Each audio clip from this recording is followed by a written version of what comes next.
Have you ever wondered how a single player could transform the Los Angeles Lakers into a championship contender? Well, there's a buzz in the air about a big man who could do just that. As the Lakers rise to the top of the Western Conference, whispers suggest that LA might be eyeing a powerhouse center who could elevate their game to new heights. With a potential trade looming this summer, the excitement is palpable. Make sure to stick around as we dive deeper into this thrilling possibility and what it means for our beloved Lakers. The Los Angeles Lakers are on fire right now, and it's hard not to get excited about what this team could achieve. With a current 5-game winning streak and sitting pretty in the third spot in the Western Conference, the energy around the team is palpable. But as we look ahead, the question on many fans' minds is, can the Lakers pull off a significant trade this summer? One name that keeps popping up is Jalen Duren from the Detroit Pistons. Now let me tell you, this kid is something special. Standing at 6'10" and weighing in at 250 pounds, Duren has been a force in his third year, averaging 11.2 points, 10.3 rebounds, and 2.6 assists per game, while shooting nearly 70% from the field. That's the kind of production that could elevate our front court and take the pressure off Anthony Davis. During a recent post-game Q&A, Jovan Buha from The Athletic mentioned that the Lakers had inquired about Duren before they made a move for Mark Williams.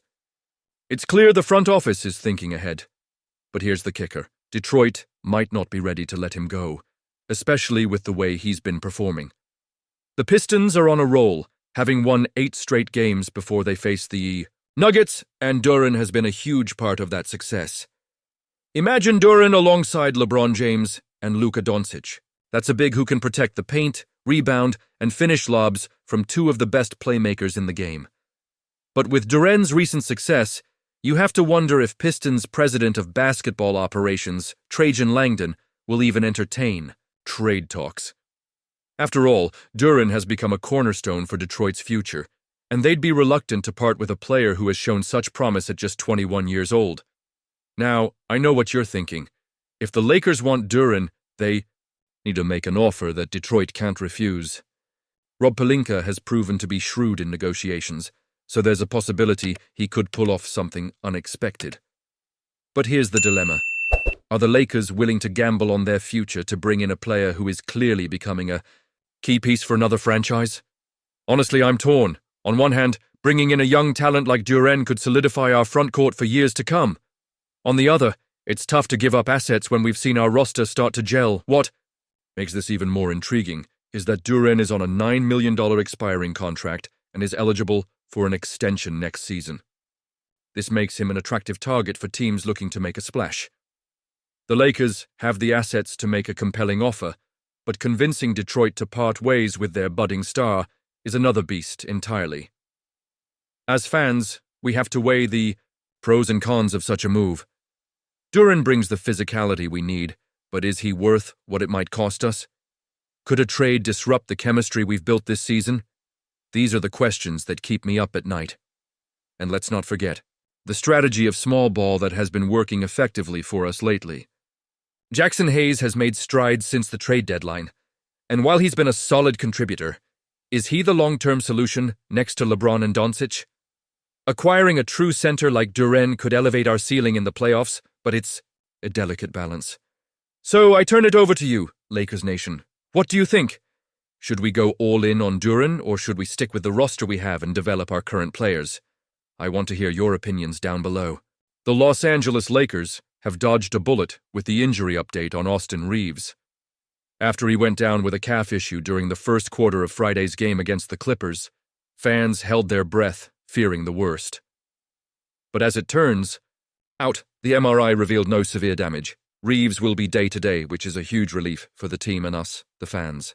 He may even be uncertain for Sunday's rematch against the Clippers, but just knowing he's not facing a long-term setback is a win in itself. This season, Reaves has emerged as a critical player for the Lakers, averaging 19.1 points, 6 assists, and 4.2 rebounds per game. His shooting splits are impressive too, 44.7% from the field and 36.2% from beyond the arc. He's not just another player, he's become a vital third scoring option behind superstars LeBron James and Luka Doncic. With the Lakers holding a 37-21 record and sitting comfortably in the fourth spot of the Western Conference, maintaining their current momentum is crucial. February has been nothing short of spectacular for the Lakers, boasting a 10-2 record and putting together some solid win streaks. They've been putting up an average of 117 points per game, hitting their shots at a remarkable 49% overall and 35.6% from three. This kind of offensive efficiency is what we need as we aim for playoff positioning, and Reaves' contributions are a big part of that equation. As fans, we know all too well how injuries can derail a promising season. So this news about Reaves is a beacon of hope. But it also raises the question, how will the Lakers handle the upcoming games without risking further injury to one of their key players? This is where strategy comes into play. The coaching staff has to balance the need for Reaves on the court with the risk of aggravating that calf injury. It's a tightrope walk that could determine the trajectory of the season. Now, let's talk about the implications of this injury news. If Reaves can return sooner rather than later, it could mean the difference between a deep playoff run or an early exit. The chemistry he has developed with LeBron and Doncic is essential for the team's success. But if they have to play it safe, we might see some adjustments in the lineup. Do you think this was the best decision? Honestly, I'm torn. On one hand, I want to see Reaves out there leading the charge, but on the other, I don't want to risk his health for a few regular season games. And as we prepare for the next matchup against the Clippers, I can't help but wonder how this will affect the team's dynamic. Will they step up in Reaves' absence? Will we see other players rise to the occasion? These are the moments that define a season, and I'm eager to see how it unfolds. So, Lakers fans, what do you think? How important do you believe Reaves is to our championship aspirations? And what strategies do you think the Lakers should implement moving forward? I want to hear your opinions down below. Your thoughts matter. They fuel our shared passion for this team. As we gear up for what's next, don't forget to activate the notification bell to get all the latest updates. Make sure to like, share, and subscribe to stay connected with everything Lakers. We're in this together, and I can't wait to see how this season unfolds. Let's keep the faith, Lakers and Nation.